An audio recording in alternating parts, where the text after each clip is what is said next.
everyone, and welcome back to Mr. English Channel, where learning English is easy and fun. I'm Emily. Hey, Emily. It is so good to see you again.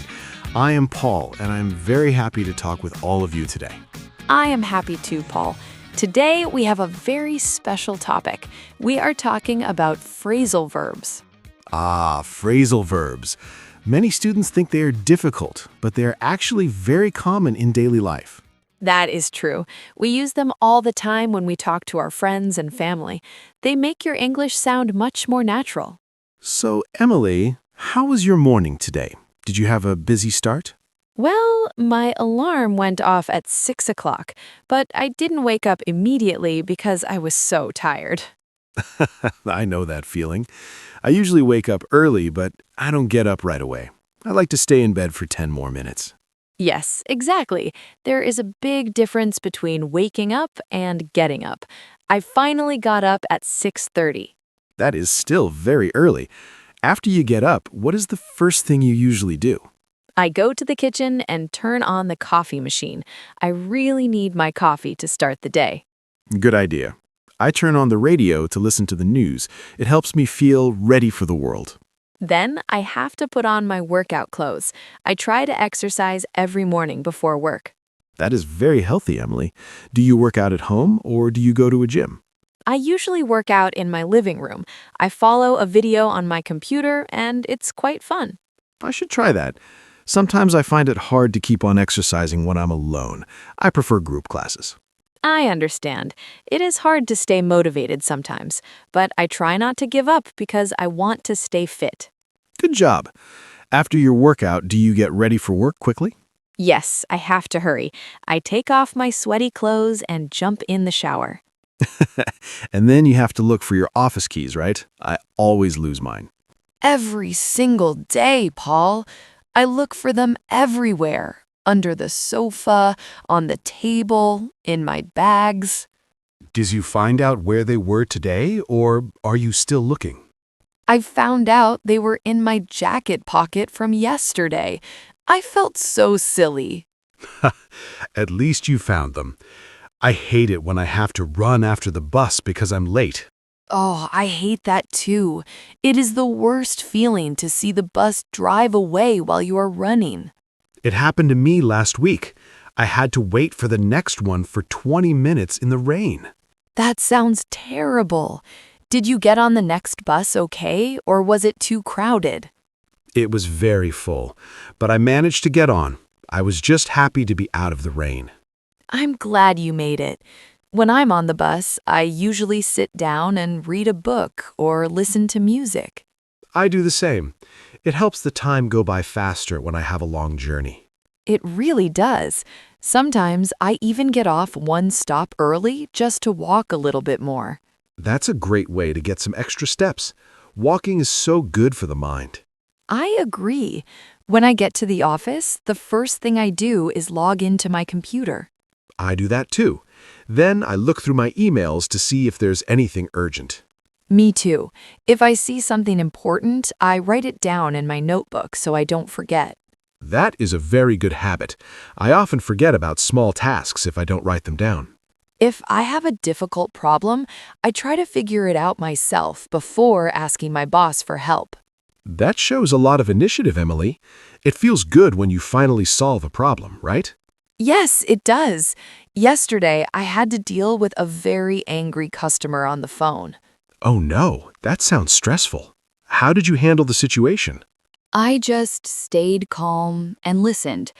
I told him I would look into the problem and call him back. That was very professional.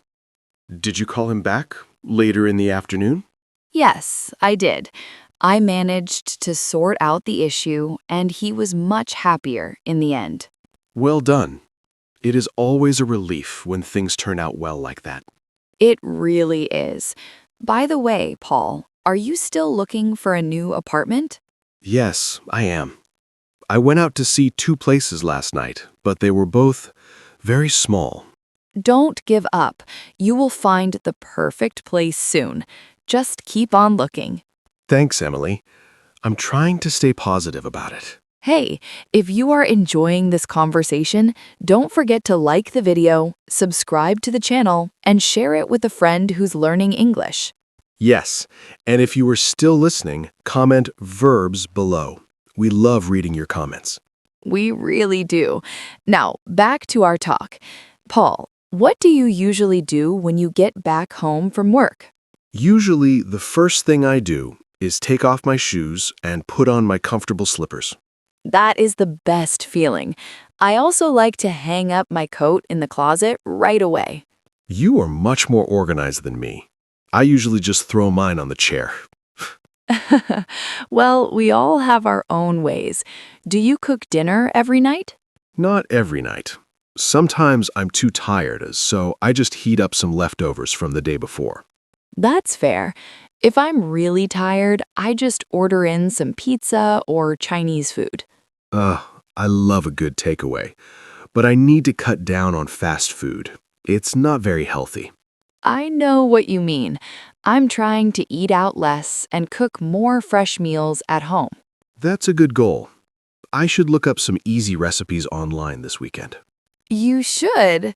There are so many great videos that show you how to cook simple things. True. Maybe I can invite some friends over and cook for them. That sounds lovely. It's always nice to catch up with friends over a good meal. Exactly. We haven't hung out in a long time, so it would be great to see them. Speaking of friends, I ran into Sarah yesterday at the supermarket. Oh, really? How is she doing? I haven't seen her in months. She is doing great. She just started up her own small business selling handmade jewelry. Wow, that is amazing. She has always been very creative. She has. She told me she had to take out a small loan to start, but things are going well. I'm happy for her. It's brave to set up your own company like that. It really is. She asked about you, Paul. I told her you were busy with the podcast. That's true. We are always working on new episodes for our listeners. We are, and I love it. It's so rewarding to put together these lessons for everyone. It is. I hope our listeners pick up many new words today. I'm sure they will. Phrasal verbs like pick up are so useful because they have many meanings. You're right. You can pick up a language or pick up an object from the floor. Or you can pick up a friend from the airport. Exactly. There's so many ways to use them. Paul, do you remember when we went away to the mountains last year? Of course. It was so cold. I had to wrap up in 3 layers of clothes. Yes, you looked like a giant marshmallow. Hey, it was better than freezing. The car almost broke down on the way there, remember? Oh, I remember. I was so worried we would be stuck in the middle of nowhere. Luckily, the engine started up again after we waited for a few minutes. That was a close call. We finally pulled up to the cabin just before it got dark. It was such a beautiful place. I didn't want to leave when the weekend was over. Me neither. I didn't want to go back to the noisy city and all the traffic. Well, maybe we can plan another trip soon. I'd love to get away for a few days. That sounds like a wonderful idea. Let's talk it over next week and see where we can go.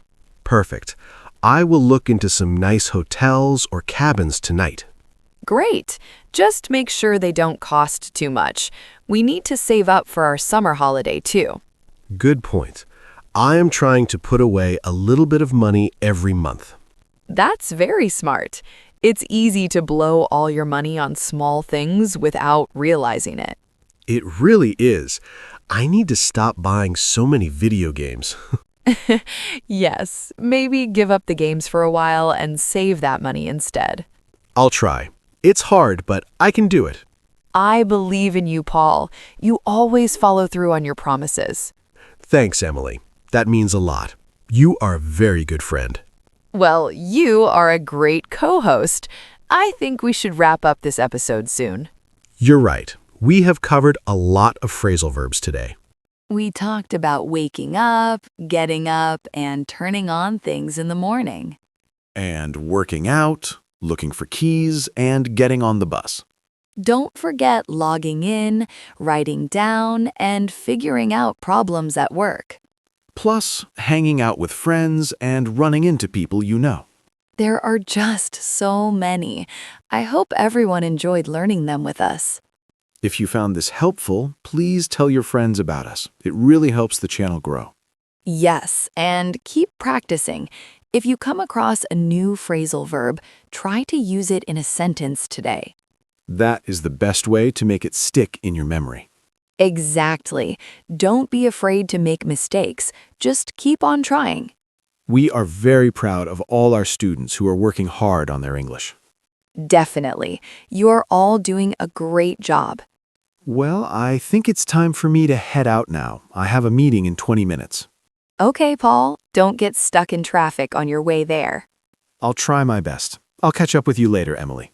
Sounds good. Thank you so much for listening to today's episode on Mr. English Channel. We hope you had a great time and learned some useful expressions. Before you go, please remember to subscribe to our channel and hit the like button if you enjoyed this lesson. And don't forget to leave a comment with the word verbs so we know you stayed until the end. We love our community, and we are so happy to help you on your English journey. Have a wonderful day, and we will see you in the next episode. Before we go, remember, in today's episode, we used many phrasal verbs in a natural, real-life conversation, so you could hear how native speakers use them every day. Yes, listening to phrasal verbs in context is one of the best ways to understand them, remember them, and start using them naturally yourself. Try listening again and write down every phrasal verb you hear. It will be great practice. Happy learning, everyone. Goodbye. Goodbye.